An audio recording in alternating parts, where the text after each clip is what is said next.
Hello friends, ഞാനിപ്പോൾ നിൽക്കുന്നത് വെളിയത്ത് സുബ്രഹ്മണ്യ കോവിലിലാണ്. ഞാൻ സ്കന്ദഷഷ്ഠി വ്രതത്തിലാണ്. 6 ദിവസത്തെ വ്രതം അറിയാമല്ലോ, സ്കന്ദഷഷ്ഠി വ്രതം.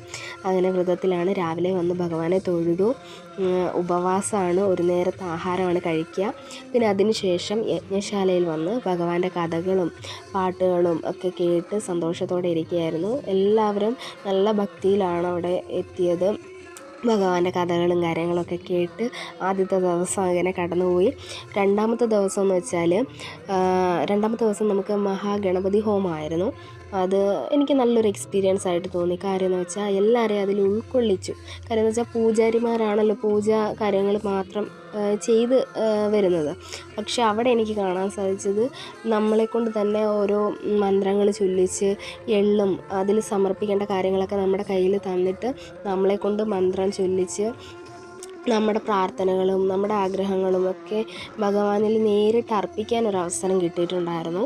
അത് നല്ലൊരു ആശയമായിട്ടാണ് എനിക്ക് തോന്നിയത്. കാര്യം ഈശ്വരൻ അല്ലെങ്കിൽ ഭക്തി എന്നൊക്കെ നമ്മൾ കരുതുന്നത് നമ്മൾ തന്നെയാണ് നമ്മുടെ ഉള്ളിലെ ദൈവത്തെ നമ്മൾ തിരിച്ചറിയുക എന്നാണല്ലോ.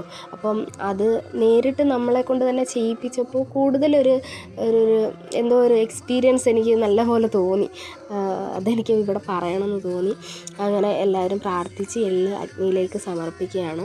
പിന്നെ അവിടെ ഇരിക്കുന്നത് പറയാണ്, നെല്ല് പറയുണ്ടായിരുന്നു, അവൽ പറയുണ്ടായിരുന്നു.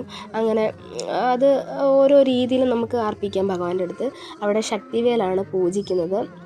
അവിടെ അഖണ്ഡതമങ്ങളും കാര്യങ്ങളൊക്കെ ഉണ്ടായിരുന്നു. നല്ല നല്ല പാട്ടും കാര്യങ്ങളൊക്കെ ആയിരുന്നു. നമുക്ക് എന്താ പറയുക, ഒരു ഭക്തി നിർഭരമായൊരു ദിവസങ്ങളാണ് കഴിഞ്ഞു പോയത്. പിന്നെ ഭഗവാന്റെ കഥകളും കാര്യങ്ങളൊക്കെ കേട്ട് പിറ്റേ ദിവസം നമ്മൾ അങ്ങനെ പോയി.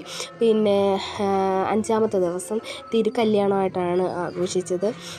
ഭഗവാനെ കോവിലിൻ്റെ അടുത്തുനിന്ന് മുരുകൻ്റെ വേഷം അണിഞ്ഞ ഒരു കുട്ടിയെയും വള്ളി ദേവി പിന്നെ അതുപോലെ തന്നെ ദേവയാനി ഇവരെ 3 പേരെ ഒരുക്കി നമ്മൾ കാവടിയുമായിട്ട് ആനയിച്ച് ക്ഷേത്രത്തിൽ കോവിലിൽ നിന്നും നമ്മളെ യജ്ഞശാലയിലേക്ക് കൊണ്ടുവരുന്ന ഒരു രംഗമുണ്ടായിരുന്നു. അടിപൊളിയായിരുന്നു.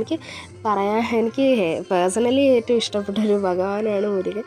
അപ്പോൾ ഇതിലൊക്കെ എനിക്ക് പങ്കെടുക്കാൻ സാധിച്ചതിൽ ഭയങ്കര സന്തോഷവും ഭാഗ്യമായിട്ടൊക്കെ തോന്നി. പിന്നെ ഞാൻ വ്രതം എടുത്ത കാര്യങ്ങളും അതിലുണ്ടായിരുന്ന ബാക്കിയുള്ള കാര്യങ്ങളും എങ്ങനെയാണ് ഞാൻ വ്രതം എടുത്തതെന്നൊക്കെ ഉള്ളത് ഞാൻ അടുത്ത വീഡിയോസിൽ പറയാം. എല്ലാവരും ഒന്ന് സപ്പോർട്ട് ചെയ്യണം കേട്ടോ. ഓക്കേ.